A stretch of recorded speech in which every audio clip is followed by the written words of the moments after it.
You're listening to the CyberWire Network, powered by N2K.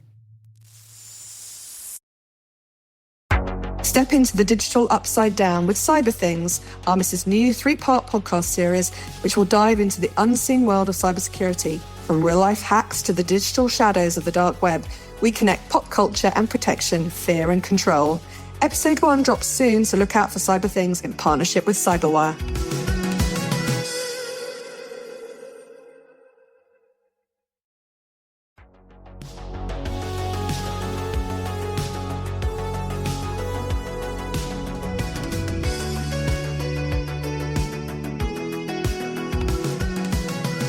Welcome to Cyber Things. This is a short series from our normal Bad Actors podcast. We're in a homage to Stranger Things. We're exploring the hidden world beneath our connected reality. And just like Stranger Things, the digital world has its own upside down, a place of unseen devices, silent intruders, and invisible threats.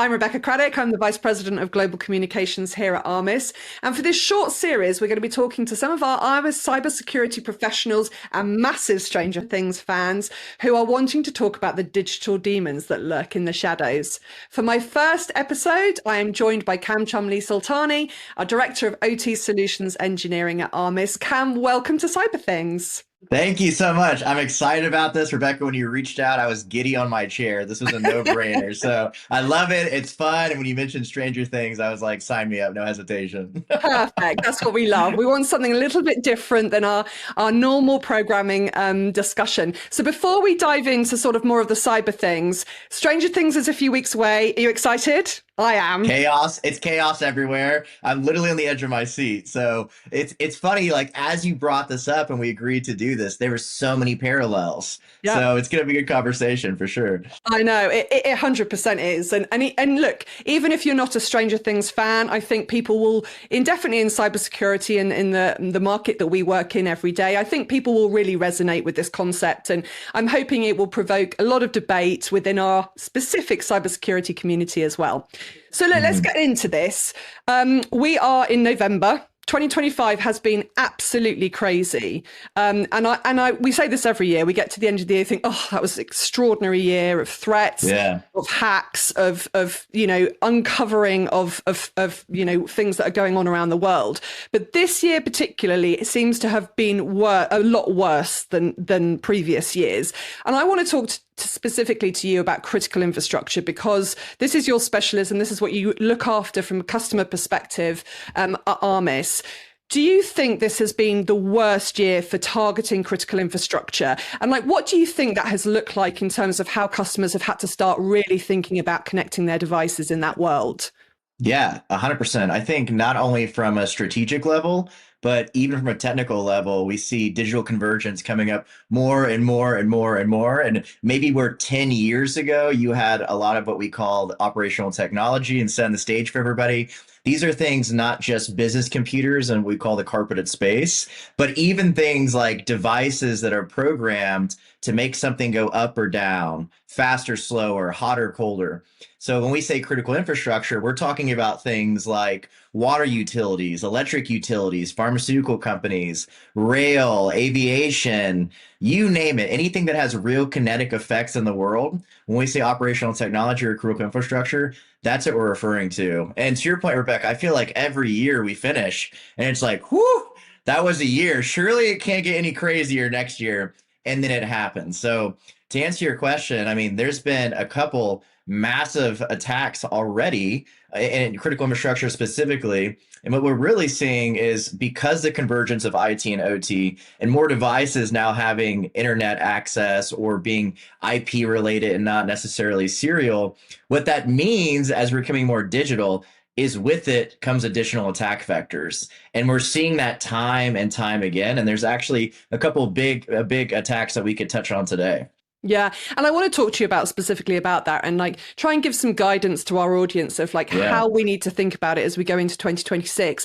But it's interesting because, you mentioned a few things. We hear a lot of noise about, digital transformation, IT, OT convergence, where threats actually come from, the unseen devices that sit on your network, a bit like Stranger Things. There's a lot lurking in the shadows. Yeah, 100%. And a lot of stuff we talk about at Armis and within the community is this fundamental parallel of understanding everything, seeing the unseen, making sure that you understand where every single device has been connected and the impact it has.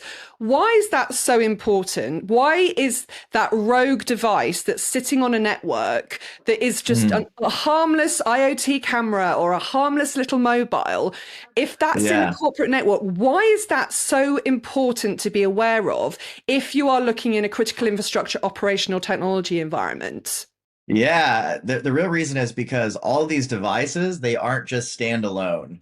So yes, if those devices are impacted, they could have catastrophic effects. But it's not just the primary attack. You have to then start considering secondary and third effects and where it's going to go. And to your point, specifically with digital convergence, what before was just a router sitting on an enterprise or an IT network is now a gateway, a rift, or a portal into the OT environment. So looking at things like, for example, those devices that now have internet connectivity, and I'm going to relate everything back to Stranger Things here, a few little nuggets along the way, is you can almost think about it as the internet is the main gate or the mother gate. So although it's great and it's helping us be efficient and more operational, with the mother gate now available, it's now a portal to reach into and look at those vulnerable devices. And then I'm happy to keep expanding on this, but the attack vectors essentially that once you access one device that's vulnerable, it could be a catalyst to then spread more devices, i.e. create the hive of the army, right? For sure. So one of the things that's really interesting, I think, and you talk a lot about this parallel with the devices and sort of the portals in IT, potentially IoT, there's this cross section of threat that comes from those environments. Even if you air gap a security environment like a manufacturing plant or a hospital, we know that there has been influences from the supply chain, from other devices that they thought was like an air gapped protected environment, but it genuinely hasn't. Can you talk in your experience of how you work with customers, how you've had to sort of set up certain environments to try and put some controls in place so that we can manage these sort of barriers and try and keep the sort of lurking hidden concerns of the underworld away? Yeah, 100%. And I have to give a shout out to the OT team at Armis, and we do this every single day. Is not only let's go, is not only apply ourselves as technical advisors and subject matter SMEs, but sitting in a room and really being connectors. So to give you an idea, when we think of the internet, or we think of the vulnerabilities or threats and all these different tactics, techniques, and procedures that exist out there, right? That really is the upside down world, right? That's where all the big scary things live and they're reaching out. And specifically what we like doing as a step one is we will go sit in the same room as the IT team and the OT team. And a lot of times those folks, they never interact. So that's, again, going back to having a power team of Will and Elle and everybody else all together to chart out what it looks like, right? And then from there, you need to do an initial assessment to understand what devices that you even have. So have initial visibility and monitoring, what's talking to what's insecure, what's using insecure protocols, what's vulnerable, and you build it out. So that's where having something like Armis is having that continuous monitoring to understand all the communications between devices, all the vulnerabilities with devices. So that way, in the event that something does reach out from the upside down world or from the mother gate and the vulnerabilities and the attackers are coming in, now you get some sort of immediate alert or immediate response. So we always tell people it is a crawl, walk, run, and it's not lost on anybody that this doesn't happen overnight. It's definitely a phased approach, but that's how you get there. And so even talking about an analogy of what that would look like for all the Stranger Things fans out there, and I'll break it down for everybody. So you could think about something like the mother gate being the internet. And inside of the mother gate, you essentially have a mind flayer who is, think about the brains behind everything.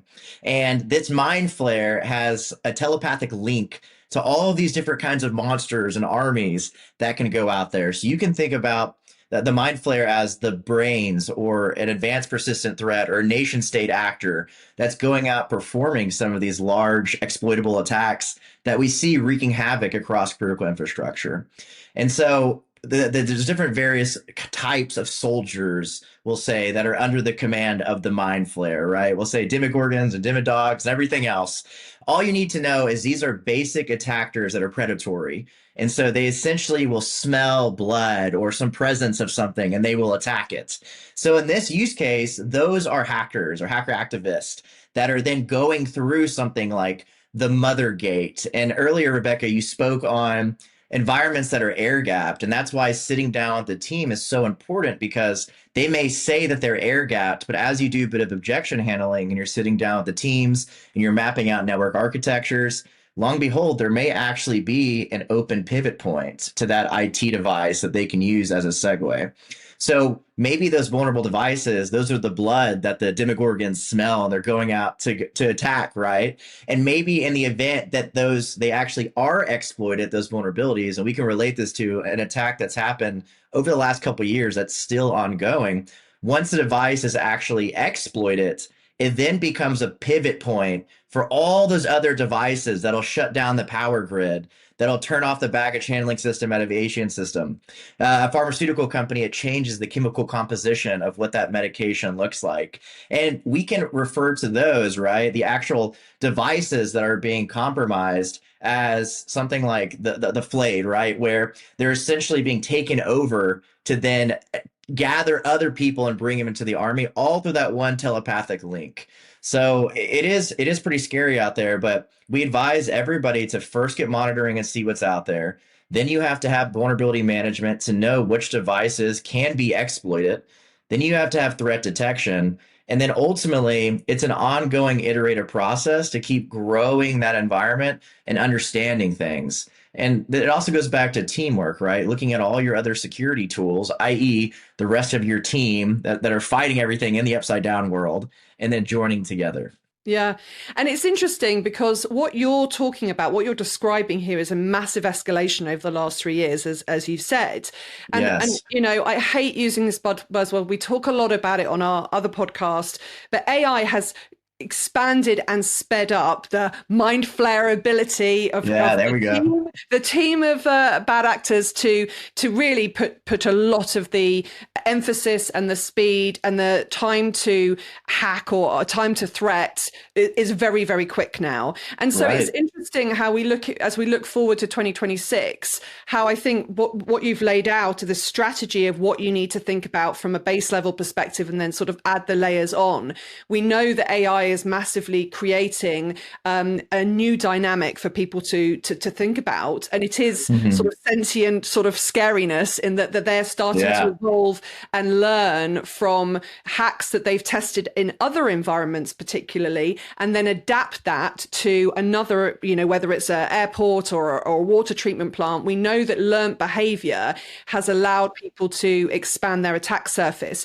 So how do organizations then sort of, we don't want to scare them and suggest that Vecna is sitting watching them, but there is a sort of a more serious point in that we know that this evolving threat landscape is creating massive amounts of change for organizations. So how do you think the first step is in trying to solve that next year? What do you think they should be doing as they look at that expanding attack surface with AI particularly in mind?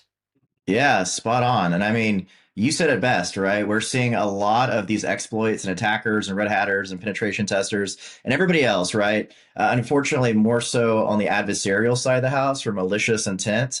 But you're right. And you can think about this again, going back to Stranger Things, of having the upside down world of being the big and scary and the attackers, and the right side up being just the normal water utility or electric utility out there. So the real world, where all they care about right now is they want to make sure that the plant or the treatment facility is up and running and it's doing the job it performs. It's like living in the real world, right? But on the other side of things, in the upside down world, they have one intent and they have one mission, and that's all they're focusing their time on. So two different worlds. So now we look at the right side up, not just making sure that everything is operationally up and running in a safe and secure manner, but now you have to incorporate cybersecurity, and you have to get ahead things like AI and automated offensive abilities, right? So the ways that you mitigate that is you have to be very tailored, and it's not lost on us that there's only a finite amount of resources per team. And for example, the last thing that you want to do is you don't want to get a tool that's giving you 4 million alerts every single day, and then your team doesn't even know how to tailor it down because there's alert fatigue.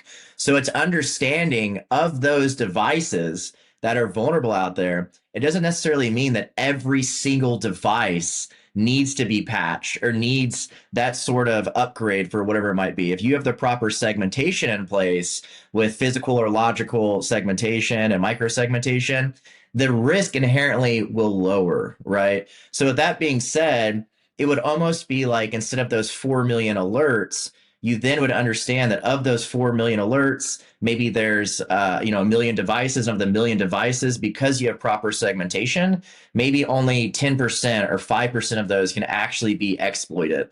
And in Armis terms, that we refer to as attack path mapping. So not just getting alerts, but understanding of those devices, how an attacker from the upside down world would come in and they would actually get to that end device and hop from A to B to C, and then exploit it, and then continue to build out their army and continue to build power, right?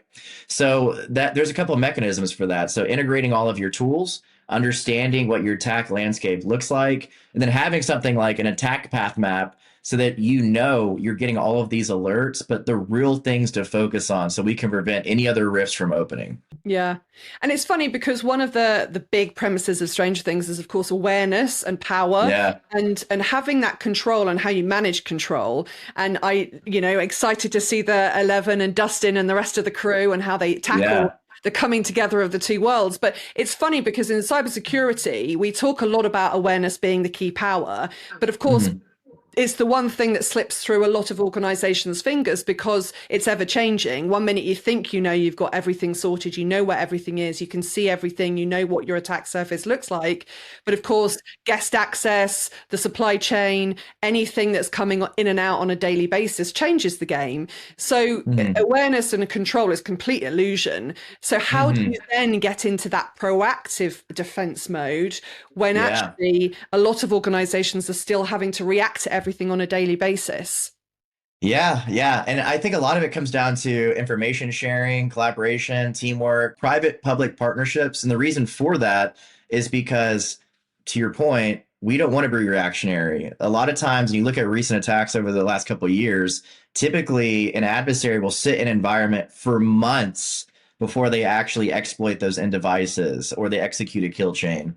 And at that point, it's probably too late, right? They know everything about living off the land. So it's coordinating with people and finding a trusted advisor to help you. And you look at the team in Stranger Things, right? Without each other, they would crumble. It really is a powerhouse team. And the way I like to look at it is they all bring something to the table, whether it's a scientist or it's the loyalty of a team, or maybe it's even something like we'll consider Armis the L, right? We're closing the rift and the team uses us as the tool to go forward. So we will be the aggregation of all the other security tools, everybody else on the team. And then acting as L, we will use that power to go close the rift. So, and that's where we come from. So now instead of having somebody living off the land for 6 months or 7 months, we will identify anomalies or rogue devices or dual homed assets or somebody coming in when they shouldn't or PLC switching modes. And then that's because we're using the team as the one point of truth. And then as L, we can then talk to the rest of the team and close it together. Yeah. And I love this analogy of like teamwork, because I think that for us that have been working in cybersecurity for so long, it does feel like the community tries to bandy together. We do not point fingers when other people have been, hit. We are in the trenches together trying to defend the nation and defend the countries that our customers are based in.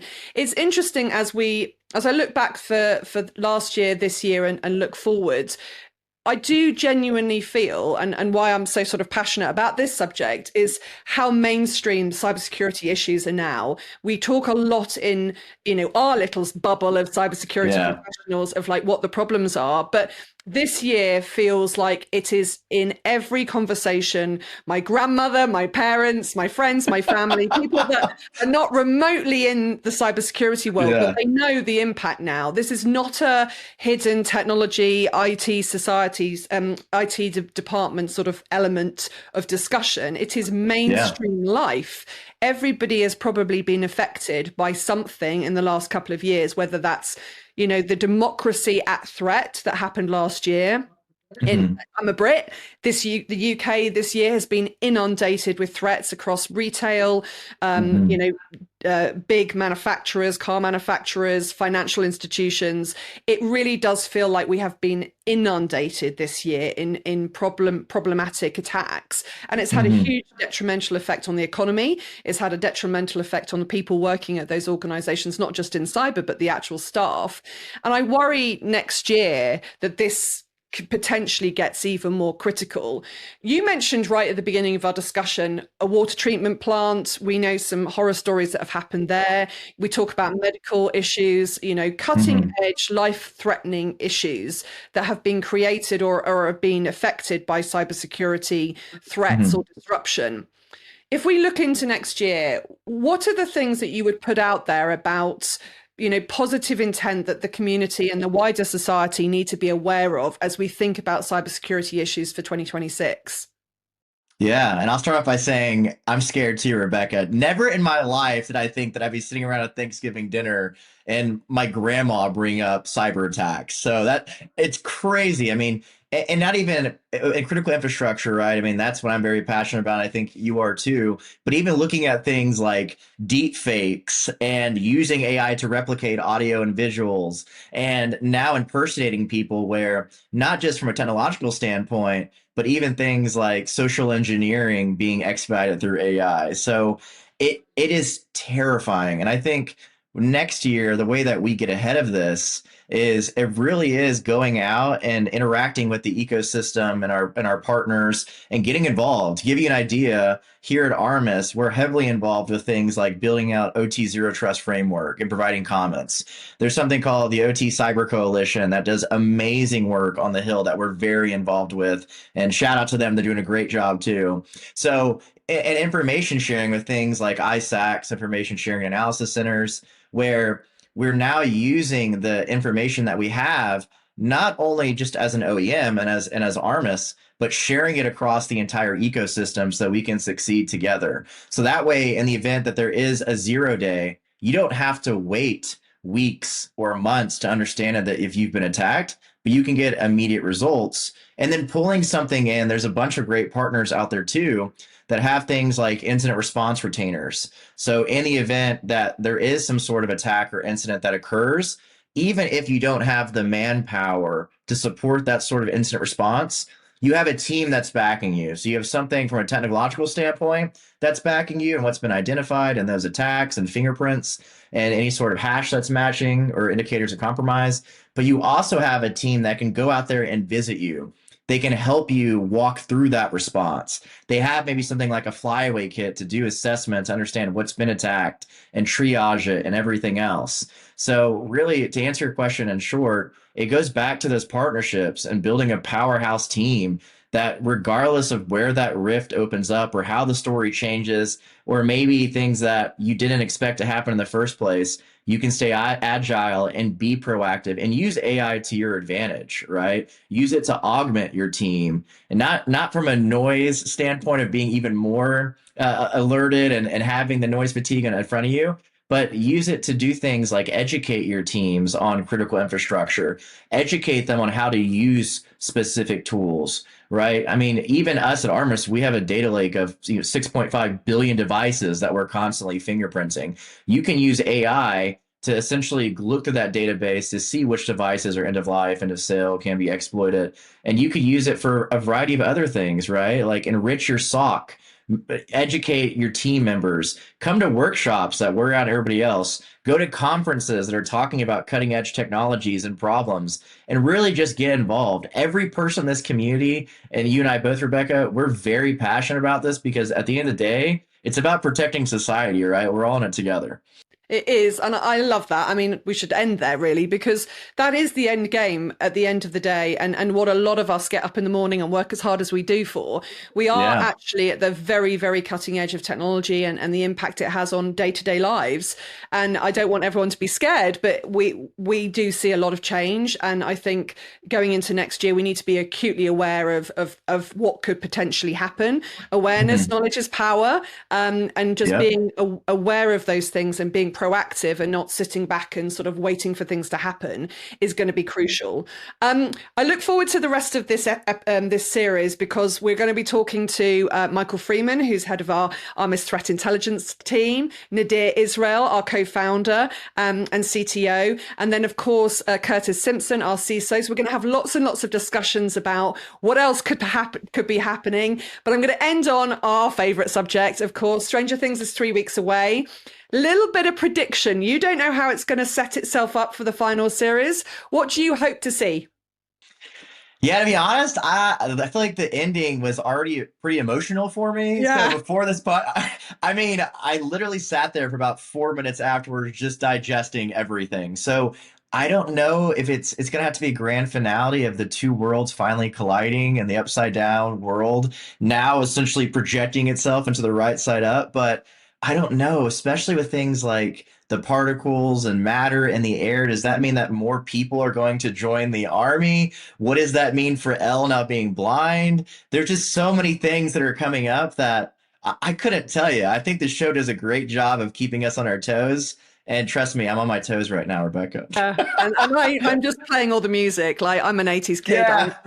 I'm just playing the music, getting ready for it. But I'm a sucker for a happy ending. I really hope that, in a bit like the cyber world, we will defeat the baddies, and that's how it will play out in the show as well as in real life. Kam, thank you so much for joining me for the first episode. I'm really excited. We're going to get your views later on in the series as to how it's all mapped out in the actual program, but also how we go into 2026. So for now, thank you so much.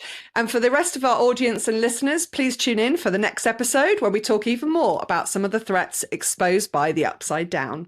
Till then, bye.